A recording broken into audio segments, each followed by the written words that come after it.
Et bonjour, bienvenue chez Drakov Corp.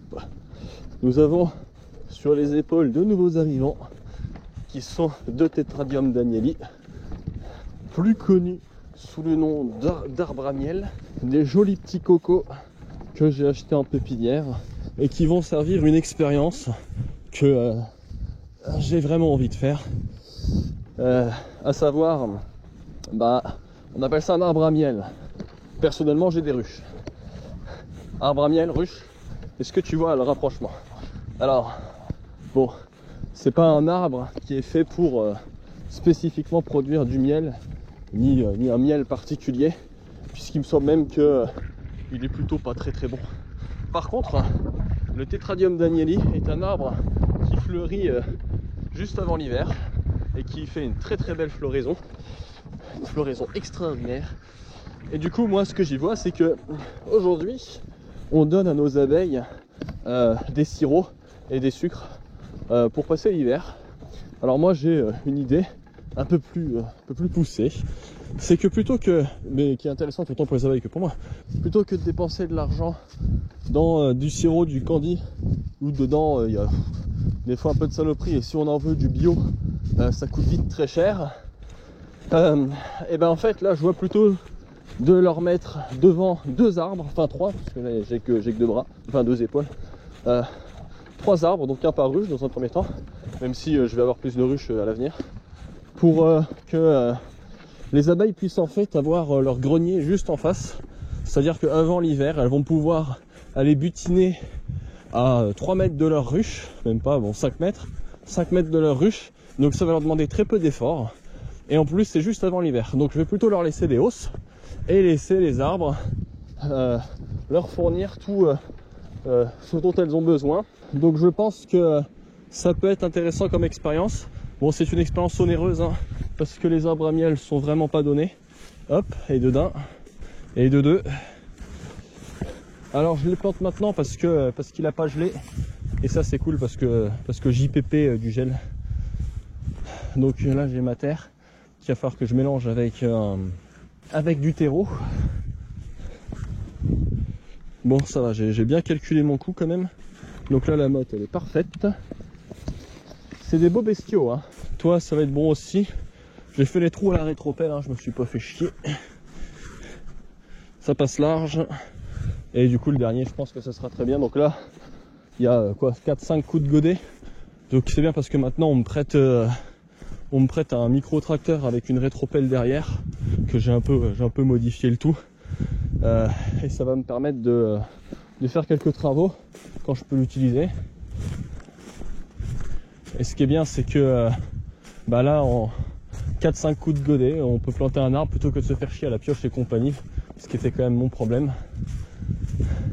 Les petites abeilles qui sortent parce qu'ils gèlent pas. D'ailleurs, ah, toi tu sors un cadavre, ma petite? Ah non? Qu'est-ce qu'elle sort? Oh, pardon. Pas rester devant. Elle est en train de tirer une abeille en arrière, elles se feront pas piller quand même. On va regarder vite fait tant que je suis là. Les cloportes habituelles. J'ai mis un petit peu de liège au-dessus pour protéger. C'était l'isolation du camion, donc que j'ai pas utilisé parce que la vie. On va regarder qu'est-ce que ça donne. Alors mes petites, où en est le candy? Bon ça va, il y a encore de la marge. Bon, en tout cas c'est bien parce que selon les recommandations de Silverhead, je les ai ultra gavés de sirop avant l'hiver, et a priori ça porte ses fruits parce que vous voyez le candy, j'ai mis comme il me l'a recommandé dans le nourrisseur, et c'est des nourrisseurs 3 kg, j'ai mis peut-être 2 bons kilos de candy par ruche, et il a quasiment pas bougé sur toutes les ruches, parce qu'elles ont de super réserves avec tout le sirop que je leur ai gavé. Sauf que les gavets de sirop ça a un coût, et aussi ça prend du temps parce qu'il faut le fabriquer. Donc après, selon ce qui m'a été dit sur internet, on m'a reproché de donner aux abeilles un sirop trop liquide, puisque semblable au sirop de stimulation moitié-moitié, 50-50. Donc 50% sucre, 50% flotte. 100% sauveur. Mais en attendant, bah, même si on a décrié cette action qui était recommandée par Silverhead, et ben là on est fin janvier et il y a eu des bonnes gelées, hein. L'hiver a été un peu a pas très bien commencé par ici et les abeilles se portent très bien. Il y a un stock encore conséquent de candies, donc elles tapent pas trop dedans. Comme on l'a vu, elles continuent de sortir. Donc c'est plutôt chouette. Tiens, pour ceux qui ont suivi, ceux qui ont suivi il y a un an, j'avais eu un petit souci avec mon voisinage qui a jugé utile de créer un lieu public à côté de chez moi avec une énorme piste dont on ne voit presque plus finalement la limite entre chez lui et chez moi, sauf là où il y a les pierres. Alors du coup j'ai suivi les conseils qui m'ont été donnés, je ne sais plus par qui. Je me demande si c'était pas Gégette, mais je suis pas sûr. J'ai acheté des piquets que j'ai posés là.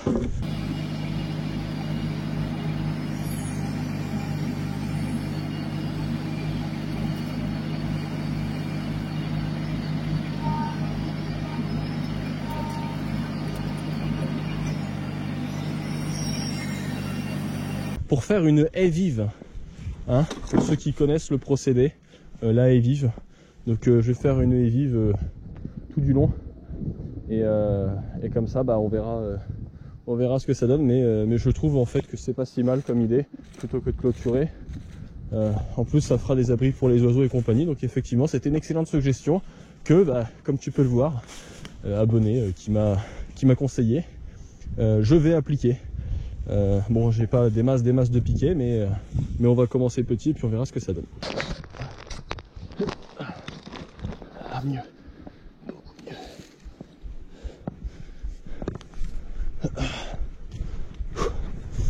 Hop là.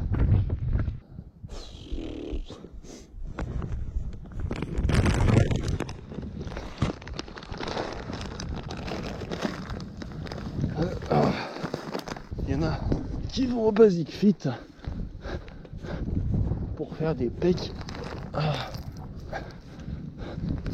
qui payent un abonnement et qui prennent du temps pour pousser de la fonte. Vous feriez mieux de faire pousser de l'arbre. Ah, il doit être midi. Ouais, j'ai entendu. Ça m'arrange pas, j'ai les mains prises. Ça va être chiant. Ça m'énerve. Ça fait du bien quand ça s'arrête. Bon, je repasserai chercher le terreau après. Faut s'économiser aussi, hein. C'est important. Parce que je me suis renseigné pour, comme ça, hein, pour les démarches, pour faire un dossier MDPH ou un reconnaissance machin de travailleur handicapé, parce que j'ai 2-3 petits soucis. Après, on peut prendre sur soi, mais conseil aux jeunes, hein. Il y en a qui regardent. Bon, quand on a un premier taf et tout, on est toujours content, on sert la société, on a un statut, on est reconnu comme être humain servant à quelque chose, c'est bien. Mais le souci, c'est qu'on est souvent trop motivé au début. Et il y a certains métiers qui ont tendance à vite vous user physiquement. Et si je devais recommander, ben, en fait, allez-y à l'économie. Hein, parce qu'après, vous êtes couillonné.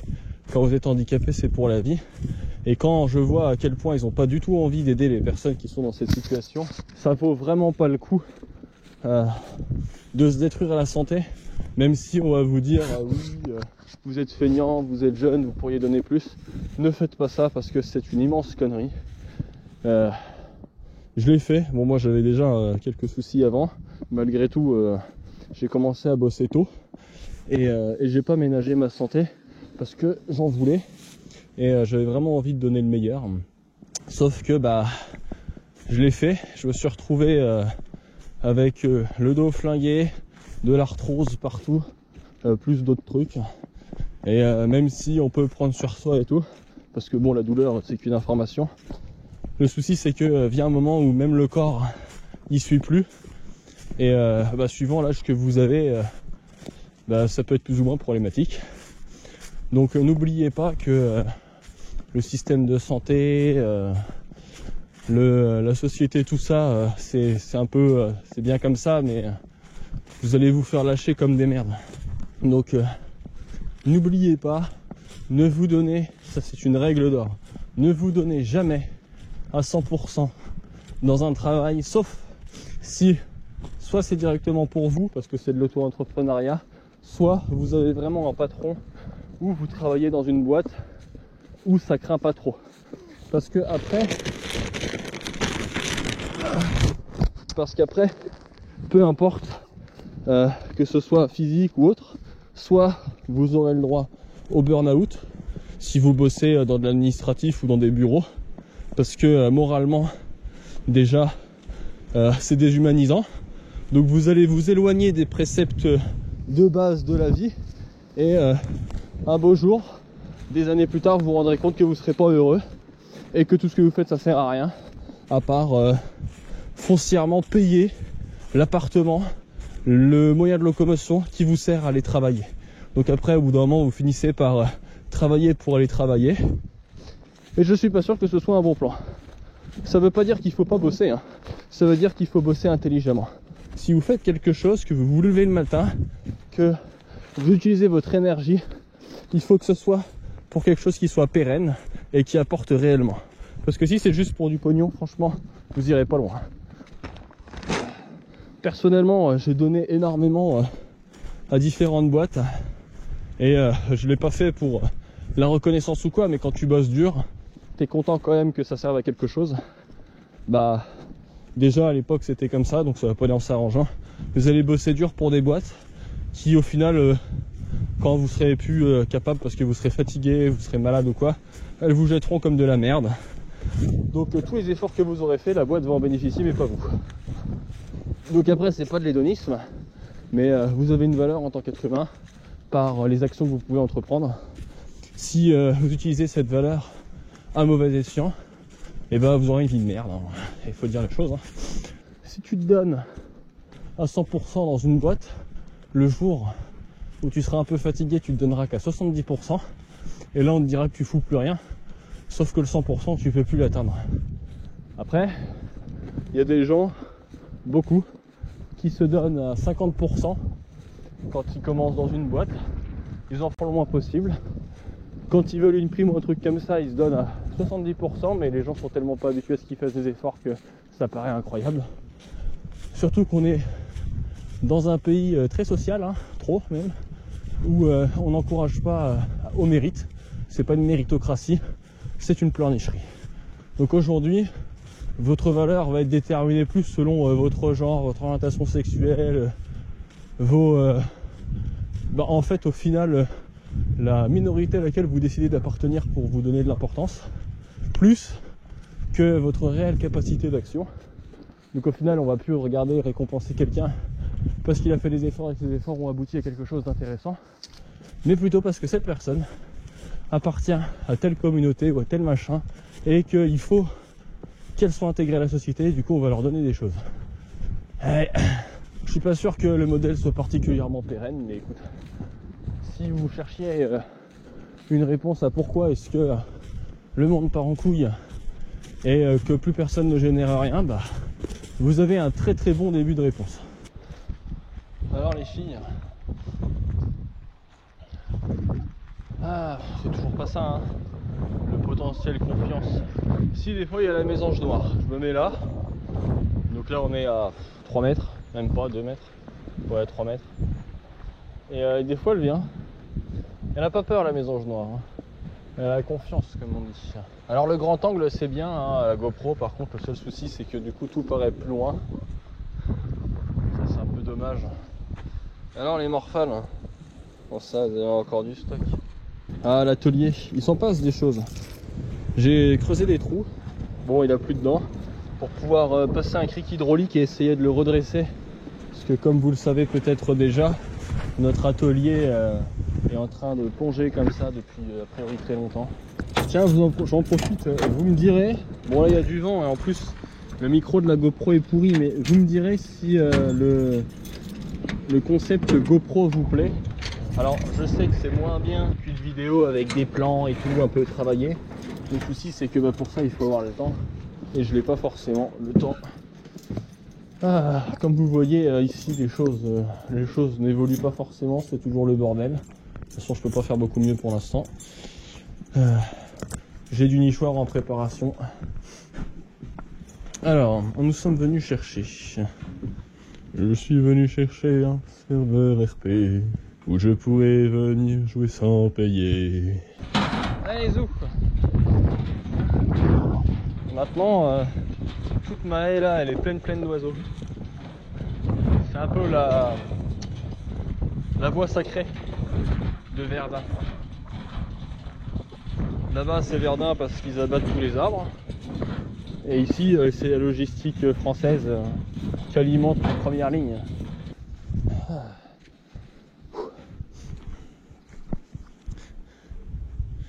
Fabriqué en Bretagne. Hey, tiens, ça c'était les jalons que j'avais posés l'année dernière. Je sais pas si vous vous souvenez, mais j'avais fait un petit short. Un petit short, pas un t-shirt. Hein. Et j'avais jalonné tous les petits chênes qui poussaient un peu partout parce que je voulais les garder. Parce que bah ils sont en train de tout raser, ces gros cons, donc on va se retrouver en slip.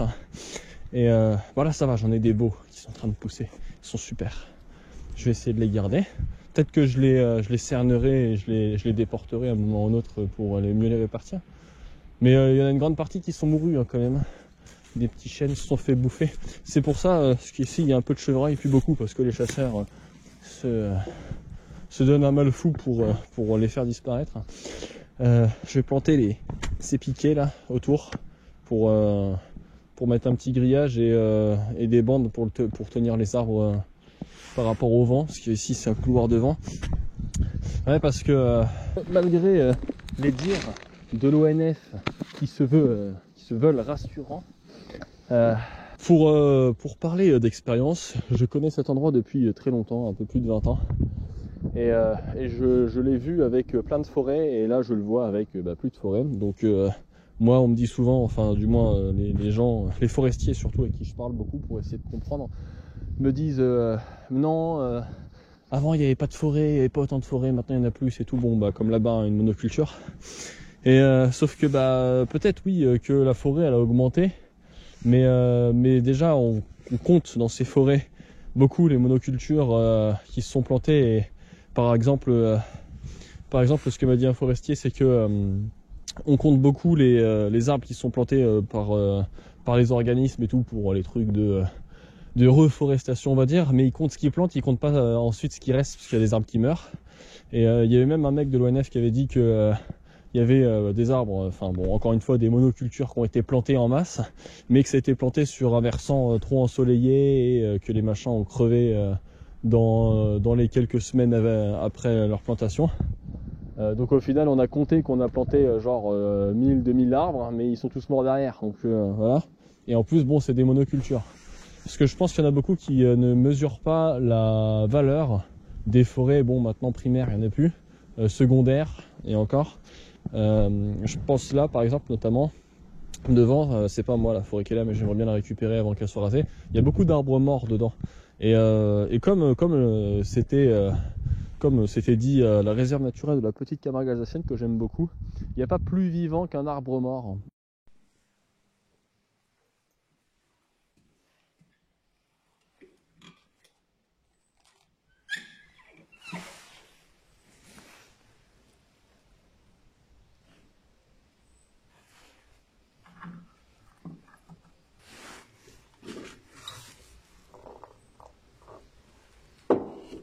Et c'est vrai parce que ça abrite souvent beaucoup les pics comme oiseaux, sachant que les pics, pic et pêche, pic noir, pic et pêchette et compagnie, même citer le torche-peau aussi qui aime bien habiter un peu là-dedans, ils débarrassent beaucoup les arbres de la vermine. Et d'ailleurs une histoire que m'a raconté un forestier avec qui j'ai discuté, que je trouve extra, c'est que il y avait un vieux résineux, un espèce de grand arbre style un peu des espoirs du singe, je m'y connais pas trop en résineux, qui était en train de dépérir parce qu'il était bouffé par des saloperies. Et un jour, c'était en face de chez lui, il m'a montré l'arbre, et un jour il y a une nuée d'étourneaux qui est arrivée. Ils sont restés 2 jours, ils ont débarrassé l'arbre de tous ces parasites, ils sont repartis et l'arbre il a repris vie dans les 2 semaines. Et j'aime beaucoup cette histoire parce que elle raconte quand même beaucoup pas grave, ça lui fera de l'eau. J'aime beaucoup cette histoire parce qu'elle raconte beaucoup l'histoire de la nature, à savoir que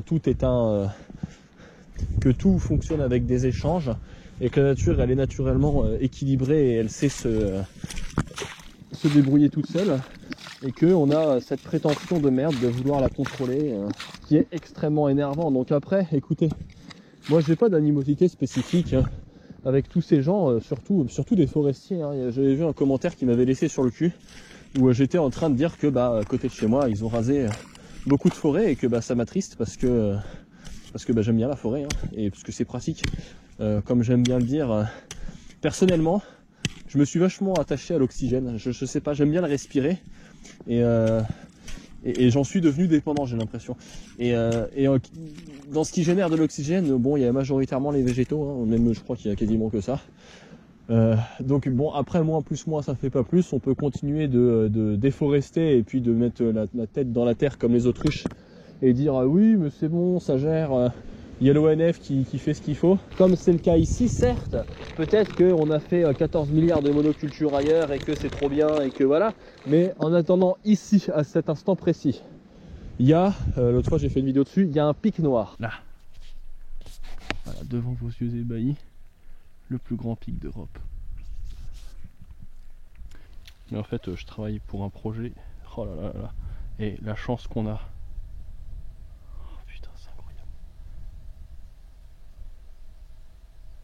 Le plus grand pic d'Europe. Qui est un oiseau qui a besoin de forêts denses et de forêts vastes. Donc j'ai eu la chance de le voir et je savais qu'il y avait un pic noir. Et j'ai déjà dit qu'il faudrait, j'ai discuté avec les gens du secteur et j'aurais dit qu'il faudrait arrêter de tout déforester parce que vous allez finir par faire disparaître certaines espèces du coin. Forcément le pic noir il a besoin de forêts denses. Peut-être qu'il peut essayer d'aller ailleurs, mais si on exproprie systématiquement les animaux parce qu'on ruine leur milieu, certes le pic noir peut-être qu'il va bouger, mais peut-être qu'il va arriver à un endroit où il y a un autre pic noir et où il y aura une guerre de territoire et où l'un des deux va devoir se battre ou va finir par dépérir parce que il n'y a pas de place pour deux. Donc il y a un pic noir ici. Pourquoi il y a un pic noir ici? Parce qu'avant les forêts étaient denses. Sauf que le pic noir, bon, ça vit quand même assez longtemps. Je sais plus combien de temps ça vit, je me demande si c'est pas 8 ou 12 ans, je suis pas sûr. Ou 6 ans au moins. Je peux vous dire qu'en 6 ans on a dégagé de la forêt. La question c'est, le pic noir il était là avant qu'on dégage les forêts. Si on dégage les forêts, qu'est-ce qui reste pour le pic noir? Alors bon, j'ai discuté notamment avec un mec qui habite dans le secteur qui a beaucoup de forêts, avec qui je m'entends bien, que j'aide même des fois à débarder. Et il m'a dit oui mais bon c'est pas grave, il ira ailleurs. Bon après le mec il est pas tout jeune, c'est l'ancienne école. Mais bon, je pense qu'il faudrait réellement commencer à s'intéresser à cette problématique parce que certes Forest for All Forever, certes tout un tas de choses, sauf qu'en attendant, ici, à l'instant T, il y a des forêts qui disparaissent et il y a des animaux qui dépérissent. Est-ce que ça inquiète quelqu'un? Non? Bon, tant pis après, de toute façon on récolte ce qu'on sème, alors si on veut semer la destruction, tout ça, et voilà. Et du coup, je prends un dernier exemple, mais celui-là est très véridique. Ici, avant, ça se passait bien. Je sais pas si je vais montrer. J'ai planté des arbres là que j'ai récupérés justement sur les zones de déforestation l'année dernière. Et j'avais déjà planté des arbres par ici, ça s'est très bien passé, sauf qu'entre temps, il y a plein de forêts qui ont été détruites. Et maintenant, il y a un couloir de vent qui est en train de se créer. Où il y a des vents de plus en plus violents parce qu'on a viré une des forêts qui nous protégeait ici sur ce petit plateau de ces vents. Elle absorbait une bonne quantité de vent, on va dire, et je le sais parce que je connais le secteur. Et maintenant on se tape des vents mais de plus en plus terribles, si bien que moi ça me couche mes arbres parce qu'il n'y a plus rien pour amortir avant. Et j'ai de plus en plus d'arbres qui tombent. Et oui, parce que ces arbres, ils ont poussé ici pour une bonne raison. Parce qu'il y avait d'autres arbres avant qui amortissaient le vent. Donc deux choses. On commence à avoir un peu des inondations à certains endroits. Comme de par hasard, à côté de là où il y avait des forêts qui ont été détruites. Et on commence à avoir des vents violents. Donc on peut continuer, moi ça me dérange pas. Allons-y, de toute façon c'est pas moi qui arrêterai le massacre, j'aimerais bien mais je peux pas. Donc écoutez, on vous prévient, il y a des gens qui en parlent. Écoutez-les pas, allez-y. Par contre, viendez pas pleurer derrière, Enfin, vous pleurerez pas, puisque ils font ça pour le pognon, surtout quand tu sais combien ça se vend l'hectare de forêt de chêne. T'es beau. Toi, t'es beau, toi, tu me plais, toi, t'es super. Hop. Surtout que un truc qu'on m'a dit, que je trouve abject, un chêne quand ça a plus de 25 ou 50 ans, ça sert plus à rien. Véridique, hein, on me l'a dit. Je crois que même que je l'ai enregistré. Je pourrais peut-être le mettre. Je suis pas sûr, mais faut voir. Mais, la canne de toit, c'est en train de vraiment s'écraser. Il y a Krebs. Il rase tout. Non, mais non, ils ne rasent pas. Krebs. Ils coupent ceux qui sont à couper les arbres. Tu sais qu'une forêt, il faut couper les arbres pour les replanter. Krebs. Ils coupent, ils les replantent. Tout ça. Les chênes, ils sont arrivés à maturité. Donc, t'en feras plus rien. Une forêt, ça s'entretient. Ça se coupe et ça se replante, une forêt. Sauf que du coup, qu'est-ce qu'on fait des chênes centenaires? Je sais qu'il y a une forêt en France où on allait se servir, je crois, sous Napoléon pour fabriquer des bateaux parce que c'était des chênes centenaires. Et il n'y avait que ces chênes-là qui étaient suffisamment pignolages pour fabriquer des bateaux et tout. Ouais, mais ces chênes centenaires, ils ont mis 100 ans à pousser. Il n'y a pas un connard qui est venu, qui a privatisé la forêt et qui l'a rasé pour pouvoir se faire 80 000 balles. Parfait. Tac. Bon, on va faire comme les Portugais, on va faire le béton dans la brouette direct. Bon là c'est pas du béton, mais moi, je préfère faire ça que du béton. Même si le béton, faut avouer que ça a quand même des avantages. On peut pas que dire que c'était de la merde, même si j'aime bien. Je suis français hein, après. Hop, alors. Donc, un tiers du sac.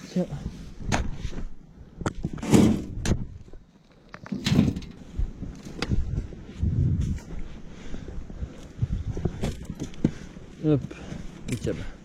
Bon maintenant, on va y caler un peu de ça avec.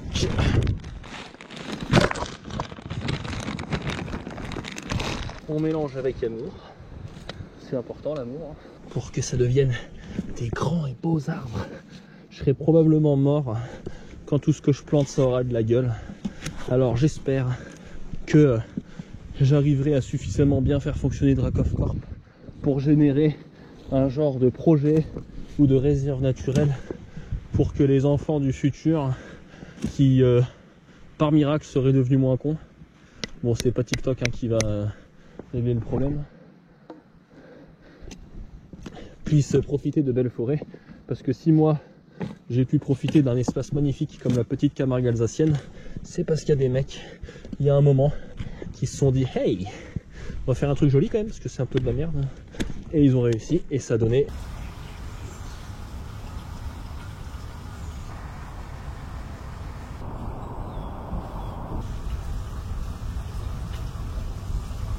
bon. Ah, qu'est-ce qu'ils sont beaux, je les trouve déjà magnifiques ces arbres. Ils sont super. Ils sont grands. Après j'avoue je les ai pris grands, ça coûte beaucoup plus cher de les prendre grands, mais j'avais trop envie. Je me suis dit c'est du temps de gagner. Ah. Pas mal. Voilà, doucement. Calme-toi, calme-toi.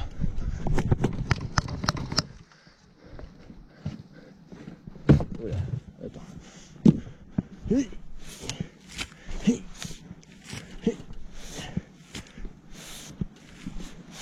Ça marche bien ma technique. Qu'est-ce que tu en penses? Technique de gitan là. Je veux faire une super grosse pépinière. Et après, donner plein d'arbres aux gens qui veulent planter chez eux pour s'opposer à la destruction de notre planète. Ça fait très tofu comme ça, mais moi je trouve que ça a de la gueule comme projet. Qu'est-ce que t'en penses? Hop. Voilà. Quelle fierté! Magnifique. Il est trop beau. Je suis amoureux de mon arbre. Ah. N'empêche, c'est quand même le bonheur, hein, la nature. Et ce qui est bien, c'est que j'ai un parcours, bon, comme tout le monde, mais qui a toujours été étroitement lié à la nature, mais sans en être trop proche non plus. Et c'est intéressant parce que du coup, ça m'a fait me rendre compte que depuis toujours, la nature était là, qu'elle était parallèle à ma vie, mais on ne se croisait pas. On se voyait comme ça, mais je ne lui parlais pas. Je ne l'estimais pas, je ne la voyais pas. Et puis bon, plein le cul de la société et des cons. Et du coup, je me suis réfugié dans la nature. Et la nature, elle m'a fait, viens, regarde, c'est trop bien. Et elle m'en a pas voulu que je l'ai pas vue depuis tout ce temps. Elle a rien dit. Qu'est-ce qu'elle est gentille, cette nature. Ah. D'ailleurs, c'est un peu une leçon de vie, hein. Quand t'es trop gentil, tu te fais rouler sur la gueule. Alors la rétropelle, c'est bien, mais ça fait aussi des grosses mottes. Pas très pratique. Dans les premiers moments, j'ai cru qu'il fallait seulement se défendre. Mais cette place est sans issue. Je commence à comprendre. Ils ont refermé derrière moi. Ils ont eu peur que je recule. Je vais bien finir par la voir, cette danseuse ridicule. Dire qu'un jour Cabrel il va mourir. Oh là là. Bon Cabrel, si tu m'entends. Bon déjà je suis fan, hein. Une vraie groupie.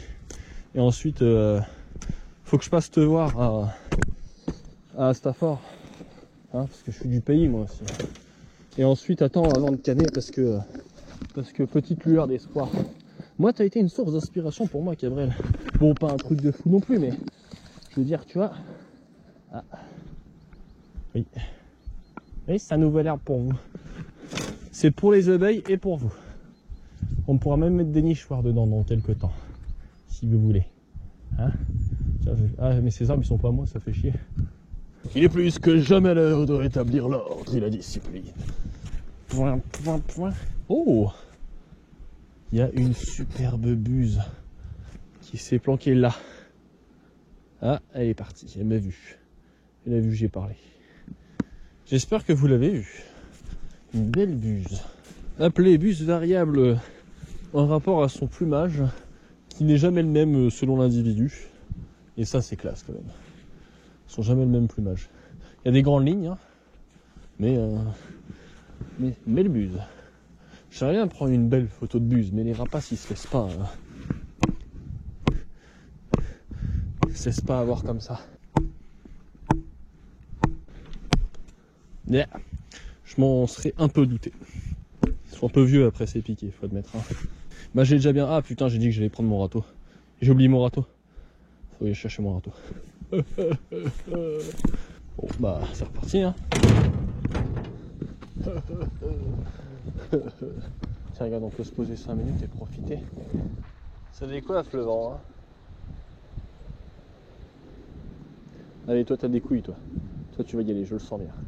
Toi t'es parti là. Ouais. T'es pas mal. Ah pas mal du tout. Non tu vois je bouge pas, je suis pas là pour te manger. Allez, t'as essayé, t'as vu que ça passait. Ouais, hop là, on teste. Prends la ta graine, elle est repartie. 1, 2, 3, 4, 5, 6, 7, 8, 9, 10, 11. 11 mésanges visibles à l'instant T où on se parle. T'es sur une bonne lancée là. Allez, c'est ta graine, prends-la. Oh, quand même. On se connaît depuis le temps, hein. Il faut vous habituer parce qu'après je vous ferai des papouilles. Tu veux des papouilles? Tiens, maintenant cet arbre il est. Oh, la mésange noire! Elle est là. Elle par contre elle y va, elle a jamais peur. Tiens, bah la petite charbonnière, enfin la petite bleue, non ça va, la c'est grave. Il y a la mésange noire qui est juste là. Elle y va, même si je suis collé généralement à la mangeoire, elle descend, elle est téméraire. On va changer de mode de caméra. Tiens, tac. Comme ça. Comme ça il n'y a pas le grand angle, mais on est toujours un peu loin. Alors, il y a 2 jours, il y a un faucon pèlerin qui est passé et qui m'a chopé une mésange. Il a fait un slalom entre les 2 arbres qui sont là. C'était super impressionnant, il a fait un piqué. Mais vas-y, j'ai pas de bouffer. Hein. Non mais les filles, à un moment, faut qu'on se mette d'accord. Ah, je sais pas si on a pu entendre avec le vent, c'était au loin, à gauche, c'était le pic noir. Donc le pic noir, il traîne dans le secteur. Parce que j'ai tenté un truc qui ne verra peut-être pas le jour tout de suite parce que je voulais, c'était un test. Là, j'ai un beau chêne, un très très beau chêne. Et il y a le pic noir qui tambourine pas bien loin. Alors vu qu'ils sont en train de flinguer toutes les forêts qui existent, je pense que je vais essayer quand même de faire venir le pic noir par chez moi. Parce qu'il me semble pas qu'il soit déjà venu trop par ici. Et j'ai jamais vu d'autres pics noirs. Donc ce qui veut dire qu'a priori le territoire il est pas trop piquidé. Il y a bien des pics et pêches, mais bon, ils sont partageurs. Donc l'idée, ça va être de ramener un pic noir, peut-être même 2, parce que j'en ai entendu 2 dans le secteur. Sauf que du coup ils sont en train de raser les forêts un peu partout. Donc ce que j'aimerais bien, c'est que plutôt que ils se séparent et ils partent ailleurs, essayez plutôt de les rassembler par ici et voir si ces arbres peuvent leur convenir. J'en ai quelques autres là-bas, mais on verra bien. Après j'en ai là, mais ils sont trop petits mes arbres. Il y a juste celui-ci qui est vraiment costaud, qui peut faire l'affaire, mais c'est le seul et unique que j'ai qui est un peu viril, quoi. Et moi je veux bien accueillir 2 jolis pics noirs pour qu'ils copulent et qu'ils me fassent une belle petite portée là, de pics du rétablissement. Bon allez, alors. Mais j'ai essayé d'attirer le pic noir et a priori maintenant il traîne plus dans le secteur. J'espère que vous l'avez entendu. Ça prouve qu'il y a un pic noir pas loin de chez Drakov Corp. Et franchement, si le pic noir élit domicile chez Drakov Corp, c'est le bonheur. Là, c'est un succès à déverrouiller dans la vie, ça. Oh, le peuple qu'il y a, j'avais pas vu. Elle est là, la mésange noire. Elle est juste en face. Elle est au milieu dans le lierre. Ah, ça y est, elle commence à revenir. Bonjour, mesdames. Ça y est, on s'entend. La mésange noire, elle est juste en face de moi. Elle est 1 mètre au-dessus de la mangeoire dans le lierre. C'est une nouvelle espèce qui est arrivée depuis que j'ai commencé à poser mes nichoirs, planter des arbres, nourrir, faire des petites mangeoires et des aménagements pour les oiseaux. Et cette petite mésange noire, c'est un peu le symbole, on va dire, du fruit de l'effort déployé. C'est-à-dire que si tu as carrément des espèces qui finissent par venir alors qu'elles n'étaient pas là avant, c'est parce que ça commence à leur plaire. Puis après, toutes les mésanges qu'on voit là, c'est des portées qui ont été faites avec les nichoirs que j'ai posés l'année dernière. Il y en a à peu près 70 au total. Eh, c'est la classe ou c'est pas la classe? Ça colle la terre, putain. C'est une blague quand je disais que je voulais faire du ciment dans la boîte. Elle est très argileuse la terre ici. Et deuxième arbre.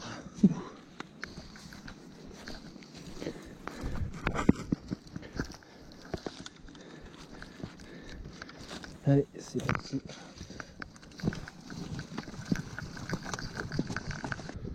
Voilà.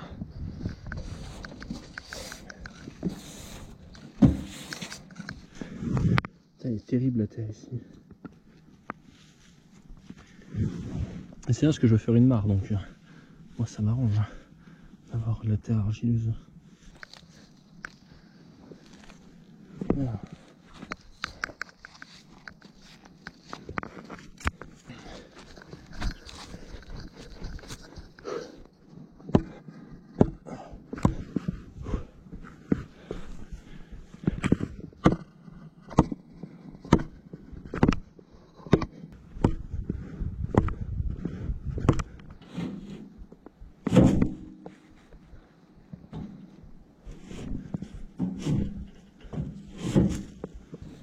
Je crois qu'en fait t'as mieux fait de tout faire à la main. N'empêche, le meilleur outil c'est la main.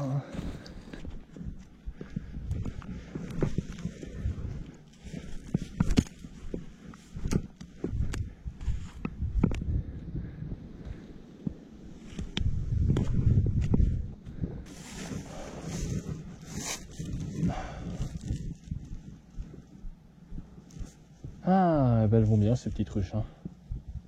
Dans quelques années, ça va être super pilonnage le coin. Je récupère cette forêt. Qu'on en finisse. Ouf. Bon, bah c'est déjà pas mal.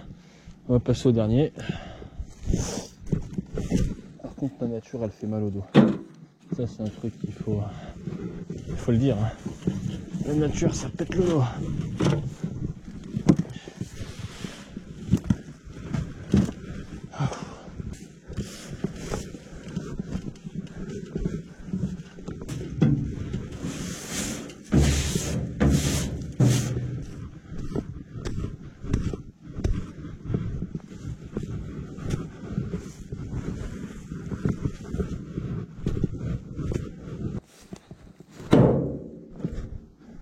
Ah voilà. Artisan de la qualité. C'est des beaux bébés hein, quand même. En même temps, à 100 balles l'unité, je pense que ça peut être des beaux bébés. Je suis content, ils sont assez grands. Ils vont faire 3 mètres. Et bah voilà, on se quitte sur cette vision magnifique. Tiens, regarde. Vision magnifique Donc 3 arbres à miel, Tetradium danieli en plus chez Dracof Corp. C'est ultra satisfaisant. Je crois que tu peux pas investir mieux de l'argent que dans ce genre de choses. Regarde comme c'est beau. Bientôt 5 puis 10 ruches au fond. Là j'ai planté de la bruyère, si jamais, on verra ce que ça donne l'année prochaine. Là j'ai des prunus qu'il faut que je ratiboise, même s'ils font des très jolies fleurs qui devraient plaire beaucoup à mes abeilles. C'est quand même trop cool. Après je prévois de faire une bambouserie aussi, ça c'est un projet. Je sais pas si je vais filmer, parce que ça va être long à faire, faudrait que je filme tous les jours et tout. C'est du boulot, hein. Je suis même pas payé pour. Bon allez. Très chers camarades, je vous souhaite une excellente journée. Et puis je vous dis à très bientôt chez Dracof Corp. Peut-être avec le pic noir, qui sait. Mais comme tu vois, j'ai pas beaucoup d'arbres. J'en ai 1, 2, 3, 4, 5, 6, 7 qui ont un peu de la gueule ici, qui sont virils. J'en ai un peu sur le bord. Puis c'est à peu près tout, hein. Donc j'ai un petit projet pour le pic noir, je vous montrerai ça. Allez, souffle.